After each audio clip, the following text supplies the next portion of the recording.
Hello cloud experts. So let us understand how we are moving from localized IT infrastructure to globalized cloud infrastructure. Now, what are the typical problem with the traditional IT infrastructure? Traditional IT infrastructure were mostly on-premises data centers where they were locally available in the customer's offices. How to maintain these data centers? We need to have in-house expertise to maintain and operate these data centers. Any new services and functions or feature used to take a lot of time to market, so it had slow time to market.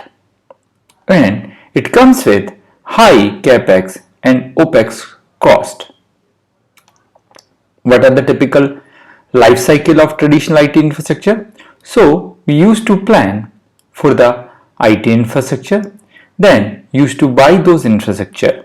After that, we are going to install and commission those IT infrastructure in our on-premises data centers, and finally we used to operate them. And this life cycle continues whenever you want to add some more capacities, some more features or functions in your IT infrastructure. Now, what are the typical problems with the traditional IT infrastructure? Now, if you look at this, whenever we want to have some particular traffic, so this particular waveform here shows us the traffic, or I'll say demand of the resources with the time. If we keep our capacity more than the demand, which is typically the need, most of our resources are going to be unused. Typically, they say in the on-prem data center, 76% of the resources are being unused.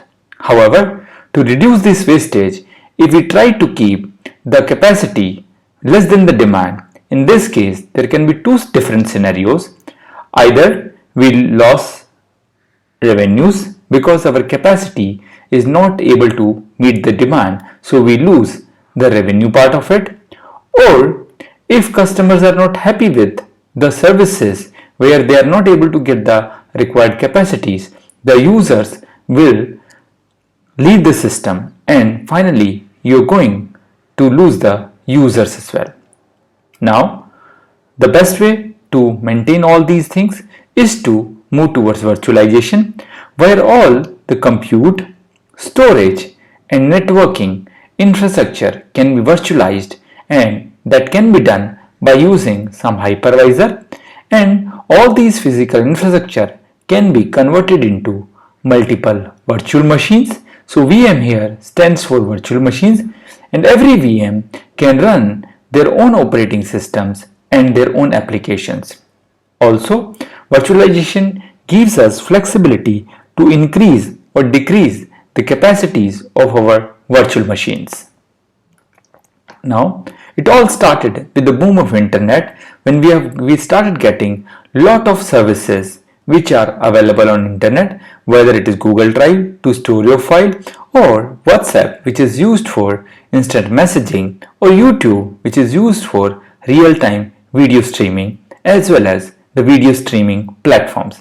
The Zoom, Google Classroom and Meet are required for collaboration and online meetings and online learning platforms. The digital transformation, it all started with the internet, and today whole our world is dominated by internet. So whether it is our camera or our car or our microwave or anything else what we use in our daily life can be connected to internet and using internet extensively.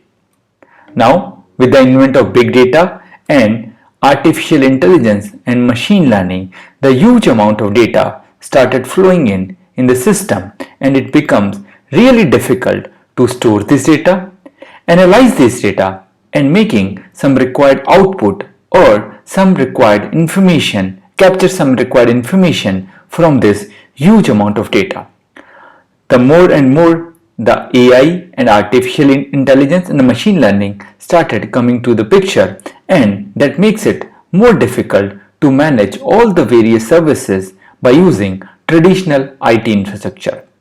Now data is considered as new oil, where a huge amount of data to be monitored, data to be measured, data to be analyzed, and data to be secured. So monitoring the data, measuring the data, analyzing the data, and finally storing this data in the secure and safe manner. Now, what are the new challenges in the changing world? The storing more and more data. The kind of data which is coming to the networks is really huge, and it is getting really difficult to store this data. Analyzing data is equally difficult because this is all huge amount of data, and analyzing this data in real time is getting really very difficult.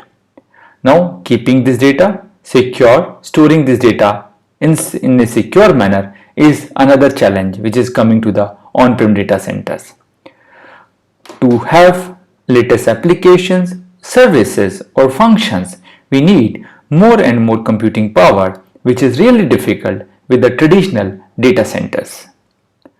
You want to market your new services at any point of time, and you need services which have quick time to market, which can be marketed in a very low time. So for that we need to have some computing resources which are always available to be deployed in minutes. Low capex, we want to keep our capital expenditure as low, and that is the precise reason we want to move towards cloud computing. And zero downtimes. The traditional IT infrastructure can also have a longer downtime sometimes because all your hardware is deployed locally and you may not have the sufficient expertise to maintain the equipments, and sometimes it can create the bigger downtimes. However, the cloud, which is a global infrastructure, you always have the disaster recovery or load balancing, or I'll say high availability kind of scenario where your downtime can be reduced drastically. Now, bringing in data centers, the data centers, or I'll say cloud computing, is basically a collection of data centers, and every data center is a collection of huge computers or servers which will have almost infinite capacities. What are the leading service providers, cloud service providers? So some of the leading cloud service providers are AWS, which is Amazon Web Services, the Azure, which is a Microsoft company, Google Cloud, and Alibaba. However, we need to have a quick pace of innovation, so we should have the services which are having quick time to market. We should have disruptive technology. The new function and feature should be introduced with lot of new technology advancements so they can be deployed quickly in the market. Changes in user behavior. The user behavior is changing like anything, and we need to have new functions and feature to adapt to those changes in the user behavior. And finally, all these things are becoming, all these cloud computing things, all these new technologies or disruptive technologies, they're becoming the new normal in our today's world. Thank you very much for being in this session. Look forward to see you in the future session. Thank you for watching this video. If you enjoyed this, please like this video and subscribe our YouTube channel. For early notification, you can also press the bell icon. If you need any more information, please visit us at www.cloud-training.guru or email us at cloudtrainingguru101@gmail.com. Thank you very much.